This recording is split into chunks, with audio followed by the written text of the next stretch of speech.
Hello students, कैसे हैं आप सभी लोग। दिल्ली सल्तनत के इस लेक्चर में आप सभी का स्वागत है।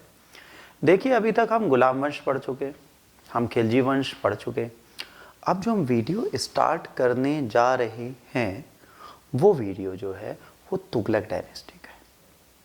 और देखिए, तुगलक वंश को भी हम बहुत आराम से पढ़ सकते हैं। कैसे पढ़ सकते हैं, आइए लेक्चर में देखते हैं। हम बात कर रहे हैं तुगलक डायनेस्टी की, जो दिल्ली सल्तनत का तीसरा वंश है। ये कौन सा वंश है बच्चों? ये तुगलक डायनेस्टी का तीसरा वंश है और इसमें भी बहुत इंपॉर्टेंट चीज़ें हैं, तो इसको बोलते हैं तीसरा वंश। ये तुगलक डायनेस्टी का तीसरा वंश माना जाता है और बहुत ज़रूरी माना जाता है। हम अब आ गए हैं किस पर, इसको हम आपके सामने हाईलाइट कर दे रहे हैं। हम आ गए हैं इस तुगलक वंश पे। अब हम बात इस वंश की कर रहे हैं, अभी तक इस वंश पे हम नहीं आए थे, अब इसकी बात होगी।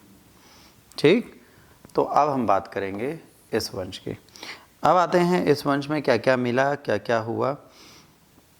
तो जैसे आपको मैंने पहले भी बताया कि भाई यहाँ तक तुर्क है, मतलब अगर तुगलक डायनेस्टी तक की बात करेंगे तो यहाँ तक तुर्क आएंगे। इसके बाद तुर्कों का साम्राज्य जो होगा वो समाप्त होने लगेगा, तो यहाँ तुर्क के जैसे ही खत्म, इसके बाद यहाँ तक तुर्क। तो ये लास्ट डायनेस्टी है जिसमें हम तुर्कों की बात करेंगे। इसके बाद तुर्क हमारे पास से खत्म। अब तुगलक डायनेस्टी को इस्टेब्लिश किसने किया, कैसे इस्टेब्लिश हुई? तो सबसे ज़्यादा क्षेत्रीय विस्तार अगर किसी वंश में हुआ है तो वो हुआ है तुगलक वंश में, और इसके फाउंडर थे गयासुद्दीन तुगलक। ठीक है, इन्हें कहा जाता है कि उन्होंने लैंड रेवेन्यू को कम करके कितना कर दिया बच्चों? 1/5, मतलब आधे से कम कर दिया, तो ये 25% से भी नीचे हो गया। Ghiyasuddin Tughlaq was the first sultan to start irrigation work. सिंचाई के साधनों पर सबसे पहले ध्यान देने वाले शासक गयासुद्दीन तुगलक थे। इनका सन जूना खान था, बाद में मोहम्मद बिन तुगलक बनेगा। जब ये वारंगल से जीत के आ रहे थे, वारंगल से आए और उसके बाद इन्होंने क्या किया, बंगाल का एक सरप्रेस किया था विद्रोह। उसके बाद जब ये लौट रहे थे बच्चों, तो इसके लिए क्या किया उन्होंने, एक पंडाल बनवाया, उसमें बांस और सब लगवा के बहुत सुंदर सा पंडाल बनवाया। और उस पंडाल में स्वागत के लिए जब ये बना था तो थोड़े ही समय पश्चात वो पवेलियन इन्हीं के ऊपर गिर गया, जिससे इनकी डेथ हो गई। अच्छा, हिस्टोरियन इब्न बतूता और हसन निज़ामी ये कहते हैं कि इनके बेटे ने इनको मारा था। बाकी इतिहासकार इस बात को नहीं मानते इनके बेटे ने मारा, क्योंकि इनके बेटा मारता तो इतनी सटीकता नहीं आती कि सबसे आखिरी में इनका घोड़ा निकला, हाथी निकला, तो हाथी के जो कंपन होते हैं, इन कंपनों के चक्कर में ये टूटा होगा, ये माना जा सकता है। तो कोई स्पेसिफिक रीजन नहीं था इसके टूटने का, इसलिए। इसके बाद बेटा तुगलक डायनेस्टी का पहला शासक आपका ये, दूसरा मोहम्मद बिन तुगलक, तीसरा फिरोज शाह तुगलक। ये 3 शासक तो हमारे लिए बड़े इंपॉर्टेंस रखते हैं, तो इनको हम नहीं छोड़ेंगे। फिर भी 1388 से लेकर एम्पायर इनका कैसे चला, क्या हुआ, उसके बारे में बात होती है, बट ये किसी काम का नहीं है, क्योंकि देख रहे हैं ये यहीं पर चलते रहे। 1412 अंतिम समय था जब इनका साम्राज्य खत्म हुआ, बट कायदे से 1388 के बाद ही इनका कोई वैल्यू नहीं रह गई। बाकी बहुत छोटे छोटे शासक थे। मोहम्मद बिन तुगलक को बुद्धिमान मूर्ख शासक हसन इसामी साहब बोलते हैं। सल्तनत इनके टाइम पर सबसे ज्यादा क्षेत्र लेके बैठी थी। इनके कजन का नाम गुरसाब्स था, ठीक है। और जियाउद्दीन बर्नी इनके 5 एक्सपेरिमेंट कैंपेन के लिए इनको जानते थे। पहला टैक्सेशन दोआब में। देखिए, दोआब क्या था बच्चों, दोआब एक इतना फर्टाइल एरिया था जहां पर कृषि करना आसान था, तो इनको ये लगा कि अगर यहाँ से हम कर बढ़ा दे तो हमें फायदा होगा। अच्छा, कर बढ़ाने के लिए इन्होंने जब भेजा, बिल्कुल सही था, उस समय वहां पर अच्छा था। बट जब कर लेने गए तब तक वहां पर क्या आ गया था, सूखा पड़ चुका था। तो वहां पर जो व्यक्ति गया था उसकी बुद्धिमानता होनी चाहिए कि वो कर बढ़ाने की बात ना करे।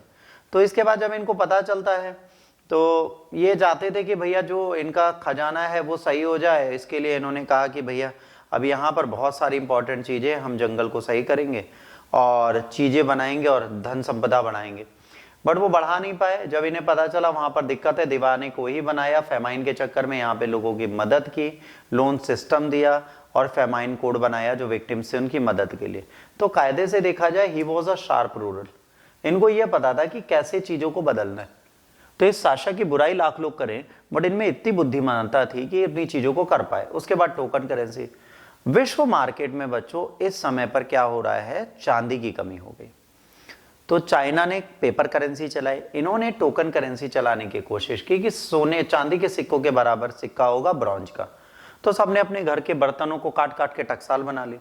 जब इनको पता चला तो इन्होंने कहा ठीक है सारे पैसे वापस कर दो। देखिए कुबलई खान थे, इन्होंने पेपर मनी इशू की थी वहां पर, तो इन्होंने कॉपर और ब्रास के सिक्के इशू किए, बट ये सक्सेसफुल नहीं हुए। तो मोहम्मद बिन तुगलक ने इनको, जिसको लाए थे, इसे अद्दी बोला और दिनार जो थे वो चल ही रहे थे। तो जाहिर सी बात है इन चीज़ों को बंद करना पड़ा इनको बाद में, और बंद करके इन्होंने टोकन करेंसीज वापस कर ली। जब इन्होंने वापस ली तो कहा जाता है 10 ऑफ मिलियंस कॉइन्स इनके बाहर बने हुए थे और ये किसी काम के नहीं थे, तो माउंटेन यहाँ पर बन गया। तो इसका भी एक डिजास्टर्स एंड होता है। फिर इनका एक बड़ा अच्छा कॉन्सेप्ट था कि ये चाहते थे एक दूसरी कैपिटल देवगिरी को बना दे। ये क्या कह रहे थे कि दक्षिण भारत जो है इसको हम कैसे फोकस करें, तो इन्होंने दक्षिण भारत पे फोकस करने के लिए अपनी राजधानी बदलने का प्लान बनाया। अच्छा, राजधानी बदलने के लिए दिल्ली से निकले और देवगिरी का नाम दौलताबाद किया। याद रखिएगा दक्षिण भारत में मुसलमानों को ले जाने का श्रेय किसको जाएगा? मोहम्मद बिन तुगलक को। अगर ये ना जाते तो दक्षिण भारत में मुस्लिम समुदाय नहीं जाता। ये दिल्ली पहुंचे, दौलताबाद में बैठे, 1 साल में उन्होंने दौलताबाद को डेवलप किया। पर इन्होंने कहा दक्षिण को तो हम कंट्रोल कर ले रहे हैं पर हमारा पश्चिम भूभाग छूट रहा है, तो इन्होंने कहा वापस दिल्ली चलते हैं। तो वापस दिल्ली की तरफ यहां से आ गए। अब इस अनकन्वीनियंस में बहुत सारी चीजें हुई, सुल्तान को बहुत सारा खर्चा भी करना पड़ा, ऑफिशियल कोड भी बदला, सब हुआ, बाद में वापस आ गए। बट कई लोग इनके साथ वापस नहीं आना चाहते थे, वो नहीं आए। तो कहा जाता है भाई इन्होंने साम्राज्य को बचाया, समाज को एस्टेब्लिश किया। कुछ लोग कहते हैं यहाँ से दिल्ली से एक व्यक्ति को लेकर घसीटते हुए तो एक टांग पे पहुंचा, वापस आया तो दोनों टांगे जा चुकी थी। ये सारी कहते हैं ना फालतू के एक हाइपरबोली स्टेटमेंट्स होते हैं। किसी इंसान को आप कितना भी खींच ले, जैसा आप 28 तक उसका पैर नहीं खिंच जाएगा, बट ये कहावतें हैं तो इनको कहावतों की तरह लीजिए। उसके बाद खुरासान एक्सपेंडिचर हुआ। सुल्तान का सपना था कि वो विक्ट्री करे, तो खुरासान जीतना चाह रहा था और गैंगेटिक आर्म्ड फोर्स को इसने तैयार किया, पर ये कैंपेन सही से चल नहीं पाया। इसके बाद कराचिल एक्सपेंडिचर करना था, इसके लिए भी ये तैयार हुआ, बट ये भी इसका बहुत सक्सेसफुल नहीं हुआ। यहाँ के बाद इसने अपनी पूरी आर्मी खत्म कर दी। तो लोगों को ये लगा कि भाई इतनी बड़ी आर्मी इन्होंने क्रिएट की फिर खत्म कर दी। इनको ये पता था ये दोनों टेरिटरीज अब क्या हो गई है, स्टेबल हो गई है, सेटल्ड हो गई है। तो अगर अब युद्ध करेंगे तो हमारा ज्यादा जनधन का हानि होगी।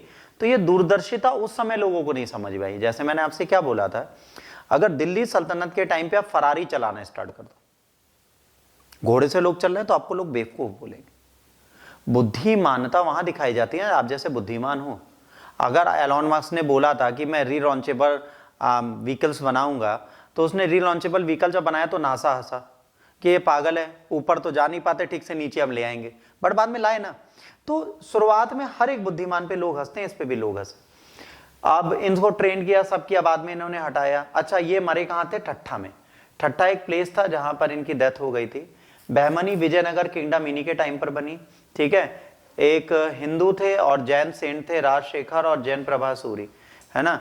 ये फेस्टिवल नवरोज और होली इन लोगों के साथ बनाते थे। एक आपके जैन सेंट थे, एक हिंदू सेंट थे, तो इनके साथ ही सेलिब्रेशन करते थे। डेथ इनकी हो गई, सुल्तान मर जाते हैं, इनके बाद अनपॉपुलर होते हैं। इसके बाद इनकी जगह बैठते हैं कौन? मोहम्मद बिन तुगलक की जगह, है ना। इनका कोई सन नहीं था, तो इनके कजन ब्रदर होते हैं फिरोज शाह तुगलक, वो गद्दी पे बैठ जाते हैं। तो इसके आगे का लेक्चर और भी है, अभी फिरोज शाह तुगलक पढ़ना है, बट ये हम थोड़ी देर बाद अगले लेक्चर में पढ़ेंगे।